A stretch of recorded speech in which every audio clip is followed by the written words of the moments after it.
Yo les cuistots, bienvenue sur Food Kitchen, les médias qui vous cuisinent le football, de l'entrée au dessert. On a un peu cuisiné la première ligue, on a un peu cuisiné en tout début de saison la Liga avec le beau gosse que vous voyez à côté là.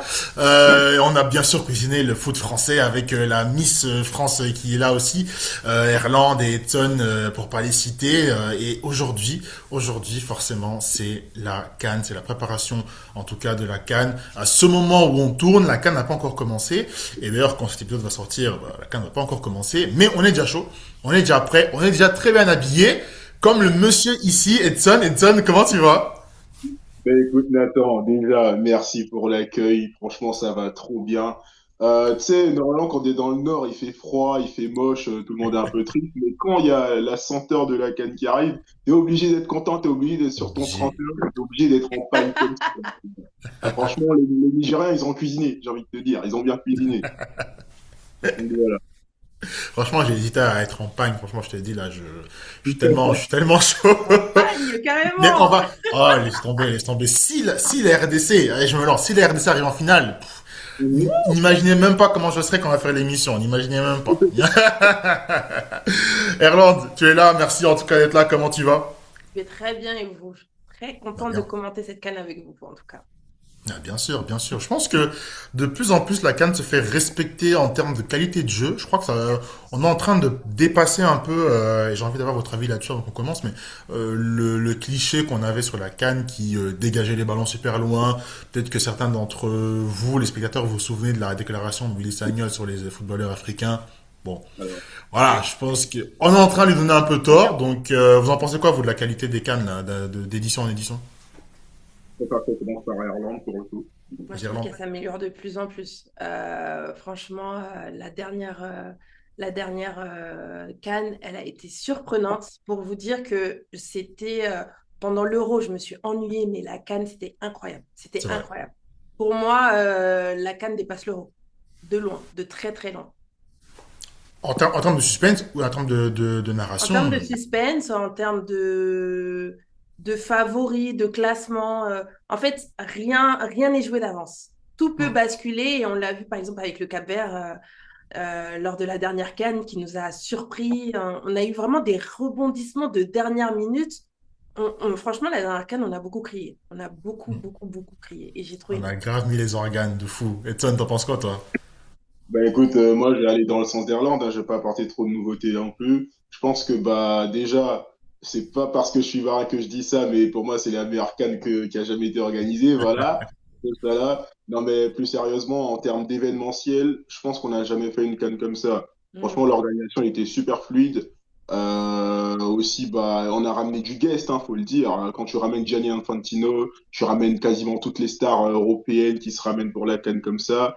Honnêtement, certes, ça fait un peu besoin de validation, mais on a toujours un peu de besoin de validation des institutions supérieures pour le coup, ce sport-là. Donc, voir du people comme ça fait plaisir, ça c'est un. En deux, pour rejoindre Irlande, en termes de jeu, pour moi, on n'a jamais vu. Ça faisait longtemps qu'on n'avait pas vu une compétition internationale aussi libérée. Parce que très souvent, quand on regarde les compétitions européennes, bah, l'enjeu, il prend le pas sur le jeu. On dit oui, mais le football actuel, il est beaucoup plus développé. Oui, mais est-ce que le développement, ça vaut la perte de suspense, ça vaut un peu la liberté des joueurs? Aujourd'hui, on voyait des tirs de loin, mais vraiment comme à l'époque dans la première ligue des années 2000, quand on voyait des frappes de loin, comme le coup franc de Bébé au Cap-Vert. On voyait vraiment des scénarios incroyables qu'on n'a plus retrouvés depuis notre enfance parce qu'aujourd'hui, le jeu, il est beaucoup trop structuré.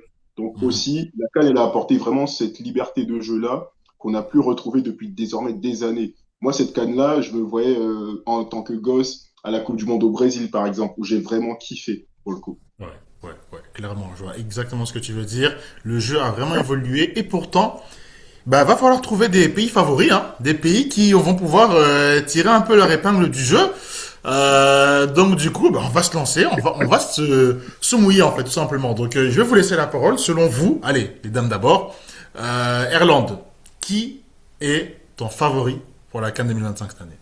Moi, j'ai mis Maroc. Pays Ok, hôte, Maroc, direct. d'accord. D'accord. Donc déjà, on salue Nicolas Pépé qui est sûrement d'accord avec toi. Voilà. Comme ça, c'est fait. Mauvais timing, mauvais timing. Il y a Mauvais des timing. interviews, voilà. Mauvais Mauvais timing. timing. Donc oui, le Maroc, pays hôte, qui pour moi est un des gros favoris, avec un Achraf Hakimi qui va, j'espère, retrouver sa forme durant la compétition. Je pense qu'il ne sera pas trop sollicité pour les matchs de poule, mais après, voilà. Donc moi, c'est une équipe qui a tout un intérêt à gagner parce qu'elle peut aller vraiment le plus loin dans la compétition. Et en plus de ça, elle accueille justement la CAN et dans 5 ans, elle va accueillir la Coupe du Monde. Donc pour moi, c'est vraiment, euh, c'est vraiment la CAN où il faut tout donner, la CAN où il faut aller le plus loin possible. Euh, Leur offrande, comme j'ai dit, leur offrande de la dernière CAN à la Côte d'Ivoire, j'espère qu'elle sera récompensée. J'espère que cette belle offrande qu'ils ont faite à la Côte d'Ivoire et qui a permis à la Côte d'Ivoire de revenir dans le game et de gagner cette compétition. J'espère que cette belle offrande sera récompensée durant cette CAN. Et, euh, et voilà, donc pour moi, C'est potentiellement une des passes décisives les plus incroyables de l'histoire, ça. mais Dans ça, incroyable. voilà, La voilà, Côte je crois d'Ivoire, qu'Edson ne le partagera Maroc a pas été cette idée. célébré partout. Non, mais franchement, moi, le Maroc, il a un très bel effectif avec sa star, Achraf Hakimi, ballon d'or africain.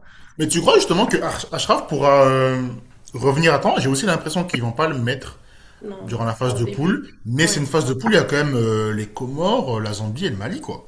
Quand même, c'est des petites, on peut dire que c'est des petites équipes, mais qui peuvent aussi tirer leur épingle du jeu pour le coup. Parce que le Comore, par exemple, on l'avait vu dans la précédente Dans la CAN, si je ne précédente me trompe édition, ouais. pas.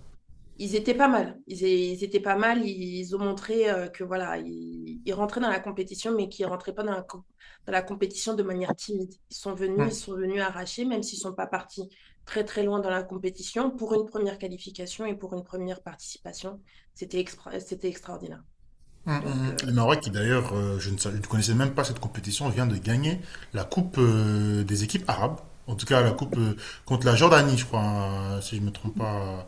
Donc, j'étais pas du tout au courant. Ce qui fait qu'actuellement, des U17 jusqu'à l'équipe adulte, ils sont mm, sur une streak incroyable, l'équipe ouais, c'est vrai, c'est marocaine. vrai, c'est vrai, en Donc, plus. c'est vrai que ça peut être intéressant. Ton avis, toi, Edson, sur les favoris de cette édition? Alors, d'apporter ma réponse, j'aimerais insister sur un truc que Erland elle a dit, c'est que certes le Maroc il est favori, mais attention à des équipes justement un peu comme la Zambie. Mm, En tant qu'Ivoirien, malheureusement, je ne peux que témoigner. Euh, voilà, faut le dire, hein, c'est l'histoire de la Coupe d'Afrique, mais aussi attention aux Comores qu'on a mm, vu au Cameroun, qui sont des équipes qui n'ont jamais rien. Donc, ce sont ce genre d'équipe-là avec la Mauritanie qui, par exemple, a totalement court-circuité l'Algérie lors mm. de la dernière CAN. C'est vraiment ce genre d'équipe-là qui peut vraiment bousiller votre compétition. Donc, vraiment attention, mais c'est vrai que normalement, le Maroc, ils s'en sortent avec 6 points minimum, quoi, pour le coup. Mm. Donc, D'accord. pour revenir sur moi, mon favori à moi, mon équipe favori pour cette compétition-là, bah, moi, je dirais le Sénégal. Ok. Le Sénégal. Je dirais le Sénégal et pour moi, même mon favori, lorsqu'on a gagné, c'était toujours le Sénégal. Mm. Pourquoi? Parce que depuis 2020, depuis le début de décennie, c'est l'équipe la plus constante. C'est C'est l'équipe la vrai. plus constante, c'est l'équipe avec le plus de certitude, c'est l'équipe qui a les meilleures individualités, que ce soit au niveau jeune. Au niveau jeune, ça se tape avec le Maroc, bien sûr, mais c'est l'équipe qui a le plus de matchs références aussi en termes de versus avec les équipes d'autres confédérations. On parle d'une équipe qui a quand même battu l'Angleterre, on parle quand même d'une équipe qui a quand même battu le Brésil, avec, mais non pas d'une manière vraiment à l'arrache-dents, quoi. C'est vraiment avec un jeu posé, avec des sorties de balles vraiment superbes et avec aussi une capacité à piquer en transition. C'est vraiment l'équipe qui sait le plus jouer, qui sait le plus jouer dans le plus de compartiments possible et dans le plus de scénarios. Elle peut vous piquer en attaque placée, elle peut vous piquer en contre. C'est une équipe aussi qui sait vraiment faire le dos rond. Un peu moins, ça s'est vu contre la Côte d'Ivoire en huitième, mais globalement, c'est une équipe qui maîtrise tous les compartiments de jeu. Ils savent garder la tête froide. Et aussi, Mm. ils savent comment gérer une transition générationnelle. On pensait tous qu'après la victoire au Cameroun en 2021, on pensait tous qu'il y allait avoir un peu un plongeon générationnel, mais non, au final. Donc, ils ont des Lamine Camara, ils ont des, des joueurs fantastiques, franchement, au niveau des jeunes. C'est quelque chose qui n'a pas du tout bougé, en fait. Donc, Et, pour moi, je...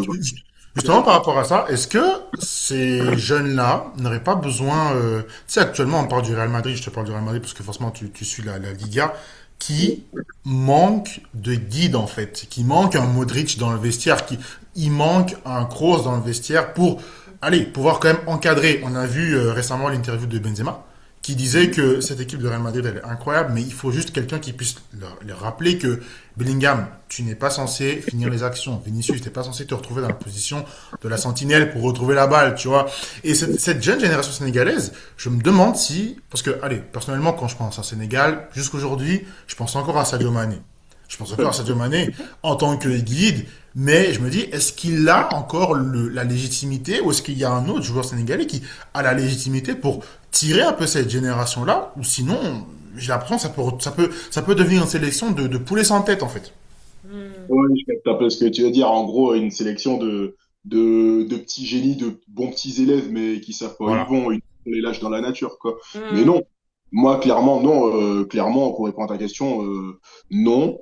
Ils ne sont pas du tout perdus. Il y a totalement des cadres. Bah, la preuve, tu as des joueurs comme Idrissa Gana Gueye, tu as des joueurs comme Sadio Mané qui sont toujours là. Même si, il y a un truc que tu as dit qui est très intéressant, et c'est est-ce que Sadio Mané est encore légitime en 2025 de jouer? Honnêtement, sur le terrain, non, plus du tout. Sur le terrain, non, plus du tout. Ça fait partir de ces vieux trentenaires là que tu te trimbales un peu comme une balle dans le pied.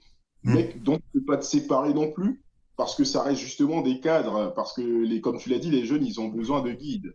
Donc tu as Gana Gueye, tu as Sadio Mané et tu en as plein d'autres, justement, dont tu ne peux pas te séparer, mais qui, par contre, vont t'apporter cette sûreté-là, en fait. Lorsque le scénario n'ira pas dans le sens du Sénégal, ils sauront aller vers l'avant, pour le coup, avec ce genre de cadre. Donc, pour répondre à ta question, le Sénégal a toujours des cadres, et c'est pour ça que je dis, ce sont mes favoris, parce que pour moi, c'est la sélection la mieux équilibrée, en fait. Hmm. Le meilleur mélange jeune et vieux. Et Ouais. aussi dans le prime, tu vois. Dans le prime, tu as des Iliman Ndiaye, tu as des Ismail Assar qui n'ont jamais été aussi forts de leur vie. Ils sont vraiment dans l'âge tout pile pour hit the prime, comme on dit. Ouais. T'as des joueurs qui ont passé l'âge, mais qui sont pas non plus dégueulasses. Sadio Mané, je l'ai vanné, mais quel ailier peut le remplacer à gauche pour l'instant? Les Sénégalais sauront me répondre, mais pour l'instant, j'ai pas la réponse à ça. Sadio Mané, il y a Idrissa Gueye qui va épauler le petit Lamine Camara, comment durcir ton jeu, comment ça va mettre le pied là. Franchement, c'est l'équipe la plus chill, la plus forte, la plus certaine de cette canne. Sur le papier, c'est vrai que tu as quand même de la qualité à pratiquement tous les postes. Et je crois que Mendy est encore au goal, il me Exact. semble. Donc, il y a quand même de l'expérience, même si on avait vu des trous d'air qui justement lui ont fait perdre sa place à Chelsea très rapidement. Mais bon, dans tous les cas, pour un petit rappel, le Sénégal est dans le groupe du Bénin, du Botswana et de la République démocratique du Congo, dont je parlerai bien entendu en tant que patriote fidèle et modèle. Mais avant de passer à ça, il y a juste un petit point quand même où je voulais encore avoir votre avis. Je reviens sur ce que Nicolas Pepe a dit, sur le fait que la nation marocaine est un pays qui a beaucoup parlé, a beaucoup fait, a beaucoup été là dans les compétitions, il n'y a pas de souci dans les Hmm. grandes compétitions, mais ne gagne pas énormément. Dans le monde de la NBA que je suis, que j'aime beaucoup, on appelle ce genre d'équipe des équipes qui choquent. C'est-à-dire des équipes qui déçoivent, sur qui on dépose pas mal d'espoir et qui finalement déçoivent complètement. Est-ce Hmm. que vous voyez pour cette édition un pays qui, du coup, peut-être n'est pas le grand favori puisque du coup vous les avez donnés, mais fait partie de ces outsiders naturels et qui pourtant vont sûrement encore décevoir selon vous? Erland. On se fâche. On se fâche. Ah! Attends. Il y a on se fâche et on se fâche. Je tire, je tire. Ok. Ah, vas-y, tire. Moi, j'ai mis la RDC. Bah oui. J'ai mis la RDC parce que depuis le retour de la RDC dans la compétition, je trouve que à chaque fois, la RDC peut nous faire de très belles entrées, peut aller très loin dans la compétition. Et ça faisait un bon moment que RDC n'avait pas participé à la CAN. Et pour son retour, je trouve elle a fait très fort. Mais pour moi, la RDC manque de constance. C'est-à-dire qu'elle peut faire un match où elle mène et perdre le match vraiment dans les dernières minutes, ou le contraire. C'est-à-dire perdre le match, être mené au score et qui, dans les dernières minutes, va égaliser, qui va mener aux prolongations. Et ça se termine presque généralement au tir au but. Et en fait, je trouve que la RDC a beaucoup de qualité pour aller très très loin dans la compétition, mais à chaque fois, on bute près du but. Voilà. On bute près du but. Et c'est ça qui est dommage parce que la dernière CAN, si je ne me trompe pas, la RDC est arrivée En demi-finale. au Et demi-finale, même à au la petite match pour la finale. troisième place. Oui, à la petite finale. Elle est arrivée à demi-finale, petite finale. Et c'était dommage parce que franchement, pour moi, elle avait le niveau pour arriver, pour arriver en finale. Et malheureusement, bah, à chaque fois, RDC, c'est dans les finitions, c'est dans la régularité. C'est ça qui est dommage en fait avec la RDC. La RDC, c'est vraiment l'équipe qu'on veut voir le plus loin possible, mais qui va à la dernière minute nous décevoir. C'est une équipe dans laquelle on met beaucoup d'organes aussi, quand on encourage, Alors on met là, beaucoup les ah, organes et qui malheureusement déçoit. Mais je trouve que c'est quand même une déception dont on arrive quand même à tirer une certaine fierté parce qu'elle arrive déjà à un moment assez loin dans la compétition. Elle a été absente dans cette compétition depuis un moment. Donc, la voir dans ces étapes-là, on est toujours aussi fiers, mais on veut plus. Pour la RDC, on veut plus. c'est sûr qu'on veut plus. Et c'est vrai qu'au final, là, on est en période de barrages intercontinentaux pour les mondiaux, dans lequel se trouve la RDC parce qu'ils n'ont pas gagné le match qu'il fallait gagner contre le Sénégal, contre qui ils menaient 2-0. Ben voilà. Donc, et qui ont fini par perdre 2-3. Donc, c'est clairement un souci, même quand on a de la finition, on ne parvient pas du coup à garder nos esprits parce qu'effectivement, on a un peuple extrêmement chaud. Donc, Mm. ça, c'est un point à améliorer. Et c'est vrai que même dans toute la CAN, ça a été vraiment notre parcours où on gagnait avec le plus faible des écarts au point où quand on a gagné contre, je crois, la Guinée, Mm. en quart, il me semble. C'est ça. Là, on a vraiment dominé. Bah, on était tout fou parce qu'on s'est dit, mais c'est pas possible. Donnez-nous le Brésil, donnez-nous l'Allemagne. Voilà, autre point des Congolais, on est orgueilleux. Mais bon, dans tous les cas, Et il y oh, a un relâchement, si tu regardes bien, il y a toujours un oui, relâchement au moment du match qui fait que ça fait basculer bien le sûr. match en fait avec la RDC. C'est ça qui déçoit. Moi, normalement, j'aurais mis le Nigeria, mais moi, c'est la RDC. C'est l'équipe que je veux voir aller le plus loin possible, mais qui malheureusement bute à chaque fois. C'est ça qui est dommage. Bah, je comprends tout à fait. Je comprends tout à fait. Tu parles du Nigeria avec, j'ai oublié de faire la pub de ce très beau maillot qui Ouais, il est beau, sied hein? parfaitement sur la peau ébène d'Edson. Edson, enfin, dis-nous, fais-nous un peu la pub, quoi. Homo Naija, toujours. Oh là là. Toujours. La guerre des Waouh. Caraïbes, comme ils disent, ils seront toujours présents et j'ai mis leur maillot parce que c'est la constance par excellence. Même si bon, on va pas se Mm. mentir, hein, ils sont tombés sur plus fort qu'eux, hein, sur les boss. Tout comme la RDC, franchement, miskin, tu vois, vous faites tout vos parcours. Mais quand vous tombez sur l'éléphant, va falloir avoir le gabarit pour tenir. Ah là là. Oui, d'accord. Est-ce que c'est eux que tu places aussi en tant que pays qui va choc ou pas du tout? Pardon, je pas compris. C'est ce pays-là que tu vas mettre aussi comme pays qui va décevoir ou pas? Non. Honnêtement, non. Pour moi, ça fait partie plutôt des équipes solides. Du coup, ça n'a pas du tout rentré dans cette thématique-là. Moi, je les ai trouvés solides. Ils étaient à la verge de partir en barrage de Coupe du Monde. Franchement, il n'y a aucun red flag pour l'instant pour les Mm. Jeux. Moi, plutôt le pays qui va te choquer, c'est le Maroc. Mm. Ah! Intéressant. Intéressant. Bah, C'est le Maroc. il soutient Nicolas Pepe, forcément. Dis-nous tout. Alors, déjà, il y a une part de Nicolas Pepe. Il y a une part de défaite de Nicolas Pepe. C'est pas du tout objectif, genre. Mais non, plus sérieusement, le Maroc, tout simplement parce qu'on va pas se mentir, c'est l'histoire du Maroc en Cannes, quoi. Ça a toujours été comme ça, en vrai de vrai. Je ne vois pas pourquoi ça va changer, honnêtement. C'est dans leur ADN de choc la Cannes. Encore une fois, je suis désolé, ce que Nicolas Pepe, par exemple, il a dit, c'était sous forme de vanne. Mais quand on ouvre les livres d'histoire et qu'on regarde le parcours du Maroc à la Cannes, c'est soit ils sont pas qualifiés, soit ils sortent de manière rocambolesque. Parce qu'en fait, l'histoire du Maroc, comment dire, certes, les mecs, ils se considèrent comme le Brésil d'Afrique, mais contrairement à leurs cousins de l'Amérique du Sud, il n'y a pas le mental qui suit avec lorsqu'ils mettent un pied sur un terrain africain, pour le coup. Le souci avec le Maroc, c'est que la qualité technique, ils l'ont. Ils l'ont vraiment. Ils ont vraiment de la qualité technique et de la qualité tactique, même si avec Regragui, il y a un peu une tension entre Regragui et le peuple marocain. D'ailleurs, je pense que il est sur un siège éjectable sur cette canne-là, mais Wow. ça, c'est une autre parenthèse que je dis. Ok. Donc, ils ont la qualité technique, mais des fois, quand le scénario ne va pas en leur sens, ils ont tendance à baisser les bras. ils ont tendance vraiment à ne plus jouer leur jeu, tout simplement. En fait, le souci avec le Maroc, c'est que bah, il y a beaucoup d'orgueil pour très peu de résultats. Et justement, cet orgueil-là, ils n'arrivent pas à le concrétiser. Ce propre orgueil-là, ça devient un poids sur eux, en fait, qui n'arrivent pas du tout à concrétiser. Donc ça, déjà, c'est un marqueur. C'est un marqueur de pression pour eux. Le fait tout simplement d'être, bah, d'avoir une demi-finale de Coupe du Monde et d'organiser la CAN, c'est un marqueur de pression. Le second marqueur de pression, c'est leur histoire. Il y a une phrase ou une expression qui revient souvent avec le Real Madrid, c'est le poids de l'histoire. Quand le Real fait une remontada, on dit c'est le poids de l'histoire parce que justement, c'est juste mental. Quand tu te répètes une phrase ou quand tu répètes des actions, ça rentre dans l'ADN. Tu le répètes inconsciemment parce que le Real, il l'a jamais. Le Real fait toujours des remontadas. Sur la décennie, ils ont 5 remontadas, ce qui fait que bah, lorsque le Real est mené, automatiquement, il rentre dans ce mode-là. Par exemple, le Maroc, depuis 1976, ils n'ont rien gagné. Il y a toute une génération de darons qui n'ont pas vu le Maroc soulever ne serait-ce, ne Mm. serait-ce, je ne sais pas, qu'un petit bonbon, quoi. Ils n'ont jamais vu ça. Et aussi, bah, le Maroc n'a plus atteint ne serait-ce qu'une demi-finale depuis 2004. Et depuis 2004, c'était la finale perdue face à la Tunisie. Ce qui fait que, bah, en fait, le Maroc et les jeunes Marocains qui aujourd'hui regardent la télé ou vont tout simplement aller à la CAN, lorsqu'il y a une difficulté, ils ne peuvent pas regarder derrière eux parce qu'ils n'ont pas de référence, tout simplement. Ils n'ont pas de référence, ils n'ont pas ce match-là. Ils se disent, ah, ce match-là, franchement, on était mené et Hadji, il a mis un triplé.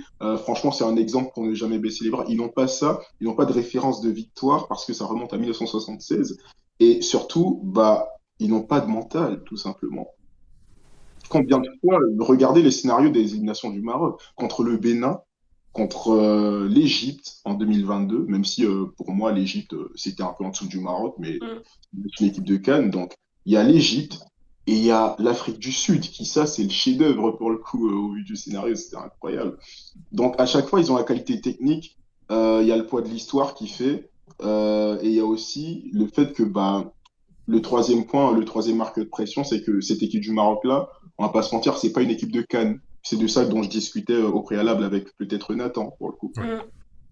Il y a un truc qui s'appelle l'ADN Cannes, qui pour moi, certes, n'est pas tangible comme une passe, comme une frappe pour le coup, mais l'ADN Cannes, pour moi, il existe bel et bien.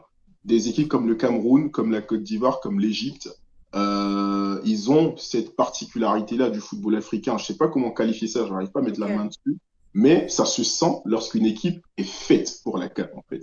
ok. L'ADN CAN, pour moi, comment dire, c'est le chaos de la CAN, en fait. Il y a Mhm. qu'une équipe qui est forte mentalement qui peut gérer ça. Des mecs comme l'Égypte qui savent renverser un match, qui vont te serrer au mur jusqu'au tir au but parce ils savent gérer la pression des tirs au but. Mm. Vraiment, cet esprit roublard-là, les Marocains ne l'ont pas parce que pour moi, encore une fois, c'est peut-être l'équipe qui est le plus occidentalisée de l'histoire de la CAN. Je sais pas si Ça, vous c'est voyez ce vrai. que je veux dire. Ça, c'est vrai.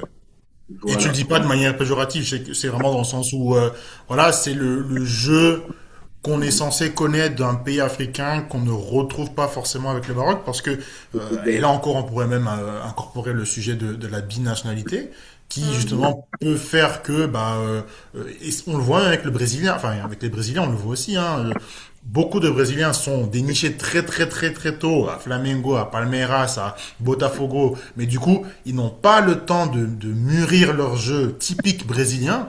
Tu te retrouves avec des gens, on va pas te donner les noms ici, de Brésiliens qui jouent typiquement comme des Européens, quoi. Mais et ça fait une sélection brésilienne qui justement elle-même est Mm. piégée et ne parvient pas à s'en sortir avec la technicité dont on attend d'elle. Et je pense que on a tous, enfin je crois, on a tous été pardon, dans des cities, dans la rue, dans les quartiers où on jouait au foot. Il y a toujours eu des Maghrébins qui avaient ça. C'est dans leur nature de base d'être super techniques.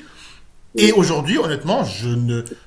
Allez, je me dis, je ne sais pas qu'est-ce que fait Regragui. Ça a failli fonctionner au Mondial 2022, il faut le reconnaître. Mais Mm. l'ADN n'est plus réellement ce qu'il était pour le Maroc. Et de toute façon, comme tu l'as dit, Ethan, on attend d'avoir une victoire pour vraiment qui confirme en fait que leur ADN elle peut fonctionner. Actuellement, c'est pas le cas.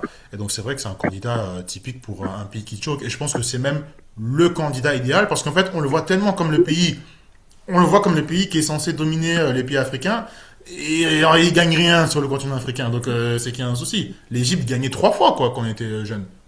Bah oui, il fait 3 fois des clips. Et en fait, ton exemple, il est juste parfait. Ton exemple avec le Brésil, bah, tu sais quoi, vu qu'il se surnomme le Brésil africain, c'est exactement le parallèle qu'il fallait faire. Parce que le Brésil, au mondial, c'est exceptionnel parce que justement, peut-être que les terrains, ils sont taillés pour ça.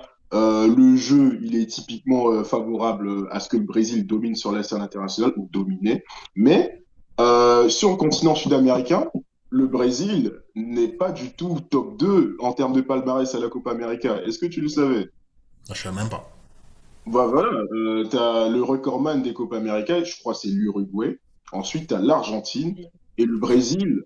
Après, t'as le Brésil et je sais même pas s'il y a un petit écart entre le Brésil et la Colombie qui est quatrième, tu vois. Ouais. Donc, encore une fois, c'est pour dire que c'est bien de dominer et de flex sur une demi-finale de Coupe du Monde, les gars, c'est super bien.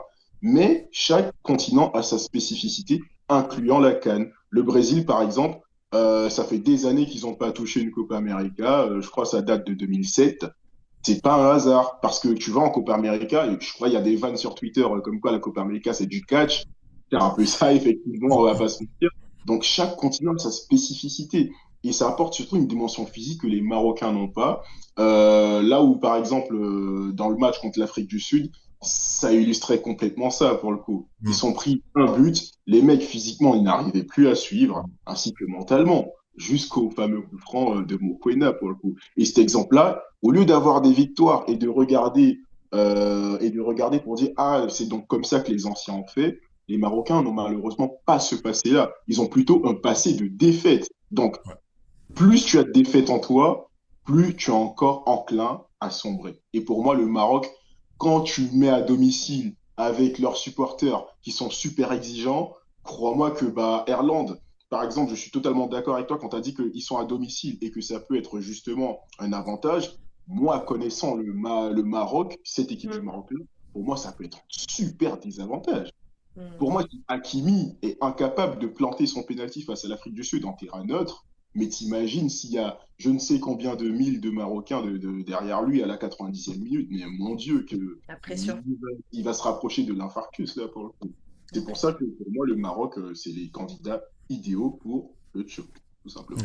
Ouais. Ouais. J'ai Bah une ouais. question. Est-ce que vous avez Hmm. l'impression que cette équipe marocaine, c'est un peu comme on dirait un peu pour l'équipe de France, que c'est géré comme un club? Voilà. Bonne question. Oui. Bonne question. Bonne question. Bah, c'est-à-dire qu'il n'y a pas de. Il n'y a pas de. Allez, c'est vrai, il y a la pépite de Lille, là, je sais plus comment il s'appelle, le jeune. Hamza Igaman est à Sarawi aussi, je crois. Oh, ouais, ouais, ouais, ouais. Enfin, du coup, je vais rechercher son nom, mais c'est peut-être l'un des seuls qui ressort un peu dans la sélection actuellement, qui est un peu, qui apporte du sang frais. Mais Mm. c'est vrai qu'en fait, tu as l'impression que depuis 2022, ils ont l'impression d'avoir trouvé les ingrédients qui amènent une réussite, ou en tout cas un semblant de réussite. Mm. Mais du coup, ça les pousse à ne partir que vers ça, à ne pas, à oublier un peu ce qui a fait le Maroc bah, du Maroc en fait aujourd'hui.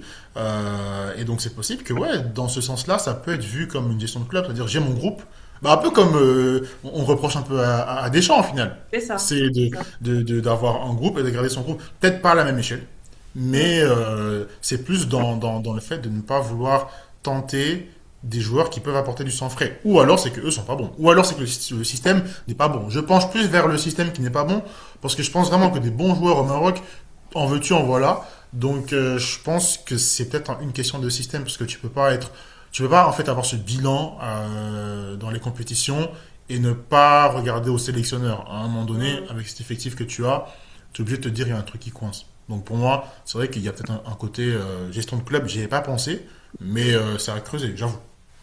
Ok. Pas mal. Non, J'avoue, j'avoue. perso, Mais, euh, mais ouais, en tous les cas, c'est vrai que c'est vraiment important. En tout cas, dites-nous en commentaire hein, ce que vous en pensez. S'il y en a qui sont fâchés par les arguments de Deadson, on se lave les mains. Pépé, c'est notre Pépé numéro 2. Ah, c'est notre pépé numéro 2, en plus beau, en plus fort. Mais voilà, on va finir justement avec nos opinions sur nos propres pays. Voilà. On a pu un peu parler du Congo, et c'est vrai. Donc du coup, je vais juste terminer sur ce point-là, et puis je vous laisse parler de la Côte d'Ivoire et de l'Angola, parce que c'est vrai que le Congo est un pays qui est sur la pente ascendante. Maintenant, Ouais. on peut se voir peut-être un peu plus beau qu'on ne l'est encore réellement. Il y a encore beaucoup de choses à améliorer, notamment l'attaque. Pour ceux qui ont vu le match amical récent du Congo contre la Zambie, on gagne 2-0, mais le problème c'est qu'on aurait pu gagner beaucoup plus. Et ça, c'est un commentaire qui se répète de plus en plus avec le Congo. On aurait pu gagner là, on aurait pu gagner là. On aurait pu marquer encore plus à tel moment contre l'Afrique du Sud à la CAN pour le match de la médaille de bronze. On aurait pu aussi inscrire nos buts. Donc ça me fait un peu penser à cette équipe de la Croatie qui en compétition officielle montre beaucoup de cœur, peut t'emmener en prolongation, peut te noyer avec en jouant avec le cœur comme pas possible, et on joue avec le cœur. Donc, Mm. jouer avec le cœur, c'est super. Ça peut t'emmener loin, comme ça a emmené la Croatie en 2018 en finale. Mais à un moment donné, tu peux tomber sur une équipe qui va juste te mettre deux buts en 15 minutes et puis c'est fini, quoi. Mm. Et ça, de base, je vois le Maroc être capable de faire ça. Bon, ça fait longtemps qu'ils n'ont plus fait ça. Mais de base, ils ont les capacités pour.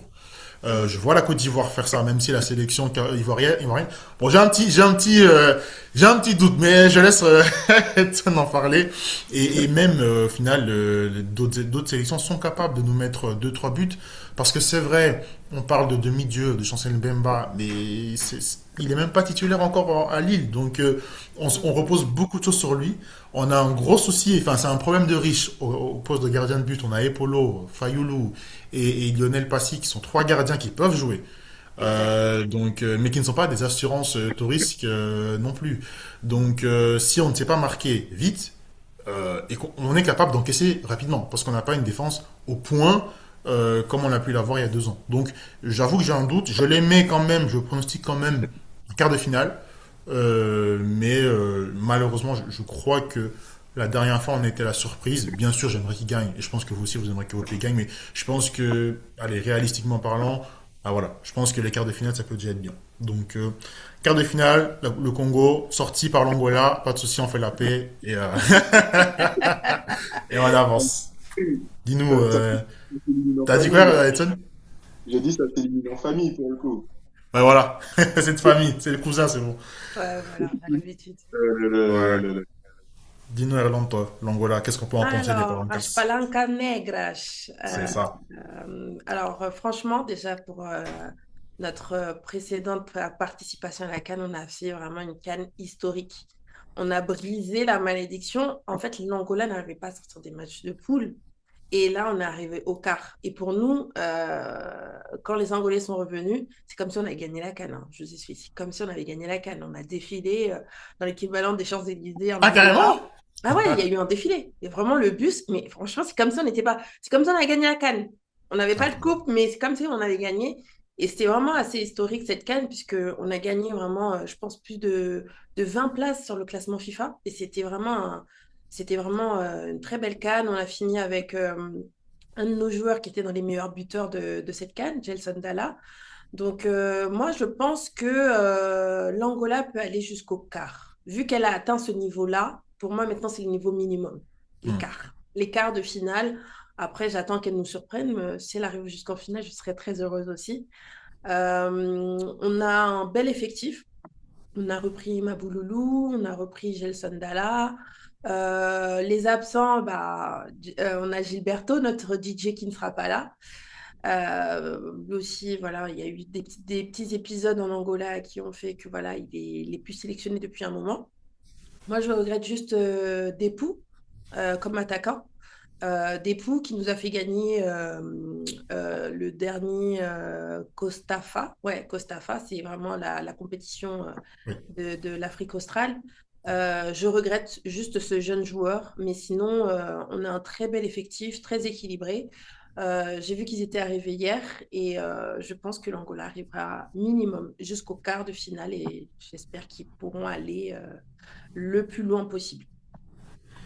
Ah bah top. Carré, c'est réglé. J'espère qu'ils t'entendent, en tout cas, les Palancas Negras. Dis-nous, Edson, on finit avec toi. Les éléphants, c'est comment? Tenant du titre, hein, quand même. Hmm. J'espère trop que il y aura un Côte d'Ivoire Angola en quart de finale. Comme ça, j'allais voir mon idole Mabouloulou, et tout. Ah Ah, ouais. Ah! Mabouloulou. Carrément, je vais me laisser pousser des locks à cause de lui. Le Gomis angolais. Et on a toujours ce genre de joueurs qui nous accompagnent dans la compétition et ça, c'est juste magnifique, tu vois. C'est C'est vrai. c'est pour ça que j'adore les compétitions internationales. Donc vraiment, C'est en vrai. quart de finale, on prie aussi. Hmm. Donc voilà. Pour venir sur malheureusement mes gars sûrs, on est, comme on dit, on est au COI, hein, ça veut dire qu'on est ensemble jusqu'à la fin, tu vois. Mm. Ok. Mais voilà. La Côte d'Ivoire, je suis plus d'un côté négatif, pour être honnête. Plus pour un Oh. côté négatif. Pour moi, je nous vois sortir en quart.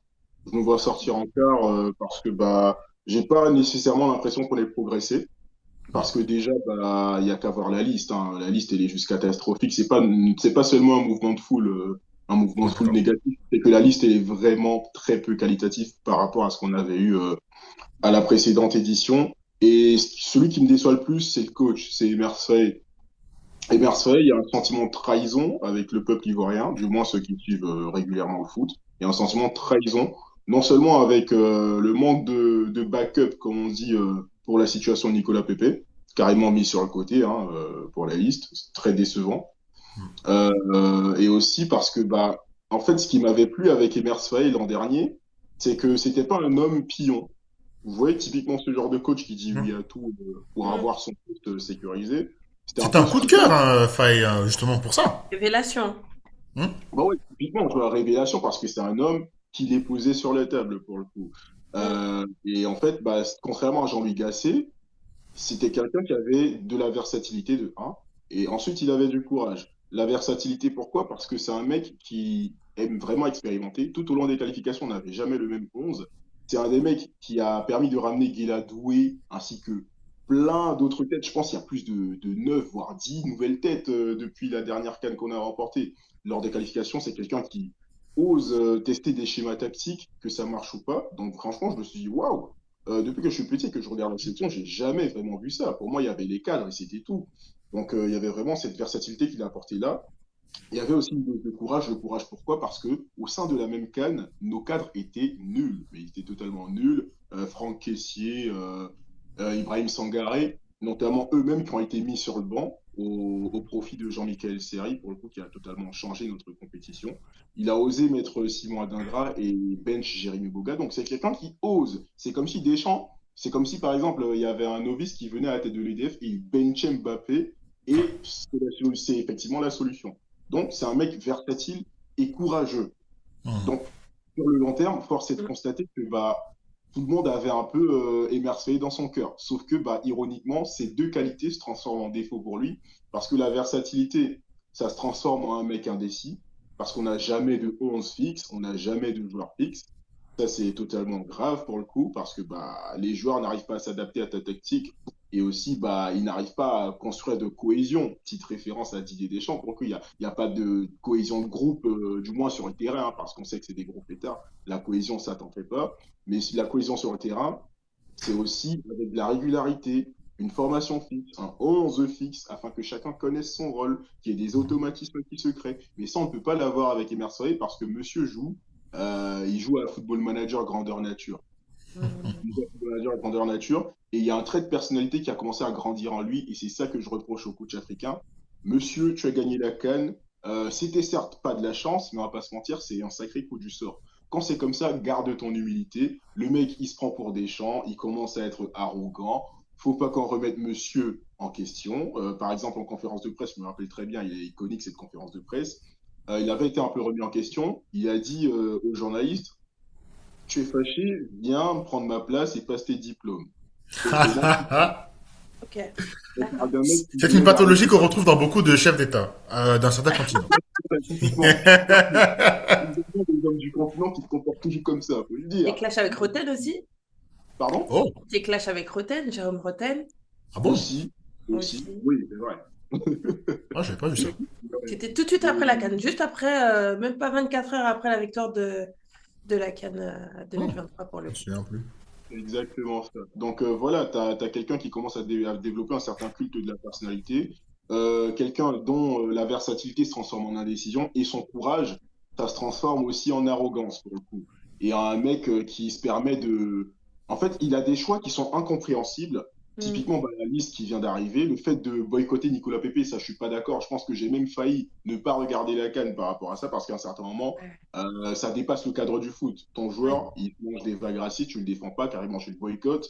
Je suis pas du tout d'accord avec ça. Après, il y a des dires qui disent que bah, Pepe, il était un peu en froid bien avant l'événement. Pas de souci. Mais dans ce cas, tu dois être cohérent avec tes choix. Wilfried Zaha, qui est un joueur assez problématique, tu ne le rappelles pas si c'est pour dire derrière en conférence de presse que tu n'as pas choisi Nicolas Pepe pour des raisons hors terrain. Mhm. Wilfried Zaha, on parle bien du mec qui se bat avec tout le monde sur TikTok et qui insulte Jean-Philippe Mateta quand même. Mais bon, on va chercher la logique. Donc ça, et il y a aussi le fait qu'on ramène des vieux briscards tels que Sébastien Haller. Genre vraiment, Alors, Sébastien Haller, merci pour tout, l'ami. Il n'y a pas mm. de souci. Mais c'est le genre de joueur qui ne joue plus en club aujourd'hui. Donc voilà, Wow. c'est un peu Ouais. compliqué la constance à ce niveau-là. Tu ramènes Jean-Michel Seri qui joue en Slovénie, tu ramènes Jean-Philippe Bamin, tu ramènes Seko Fofana qui n'arrive plus à enchaîner à Rennes. Donc franchement, je suis désolé, je ne nous vois pas reproduire l'exploit. Et pour moi, l'analyse, elle est inverse à celle du Maroc. On a l'ADN CAN, mais on n'a pas la constance et la certitude qui va avec. Donc je suis désolé, pour moi, on sort en carte. Cette équipe, elle est catastrophique. Bah voilà, Edson, merci beaucoup en tout cas pour ce cri du cœur. Je crois que c'était vraiment un cri du cœur dont tu avais besoin de sortir de tes tripes. Mais au final, c'est ça aussi la DN CAN. Et voilà, il faut, euh, il faut aussi dire ce qui est. La CAN, on la vit avec les tripes ou on la vit pas. Donc, dans tous les cas, n'hésitez pas, vous, à nous dire en commentaire sur tous les réseaux, sur YouTube, quel pays vous soutenez, quel pays vous voyez choke malheureusement, et surtout bah, votre avis sur votre propre pays s'il est qualifié. Voilà, parce qu'il y en a qui ne sont pas qualifiés. Bon, ça c'est. Je crois qu'il n'y a pas de grande surprise parmi les pays qui ne sont. Enfin, tout le monde qui était censé être là, je crois, s'est qualifié. Il n'y a pas de grande Mais surprise. mis à part le Ghana, Ah Ah, oui. Ah ouais, ouais, si, pardon. Ah oui, c'est vrai. C'est vrai, le c'est vrai, Cap-Vert aussi, je les ai cherchés, j'ai pas trouvé. c'est vrai ça. Ah, j'étais euh, déçue, hein. Franchement, j'ai trop aimé, franchement. Ouais, ouais, Elle, ouais, là, ouais, c'était extra. Mais bon. c'est vrai. Mais bon. Ah, ça devient dur, hein, l'Afrique, ça devient dur. Il y a des nouveaux pays, comme les Comores, comme le Cap-Vert. Donc voilà. On a vraiment hâte que ça commence. Donc on le vivra avec vous. Et puis qui sait, peut-être qu'on se retrouvera pour un autre épisode de Spécial Cannes. Il y aura déjà un autre qui va arriver. Si on est habillé de la même manière, on se lave, vous en faites pas. C'est juste qu'on enregistre le même jour. Donc il n'y a pas de souci. Bon, on se retrouve pour un autre épisode, en tout cas dans quelques jours. Prenez soin de vous et à bientôt. Ciao. Ciao!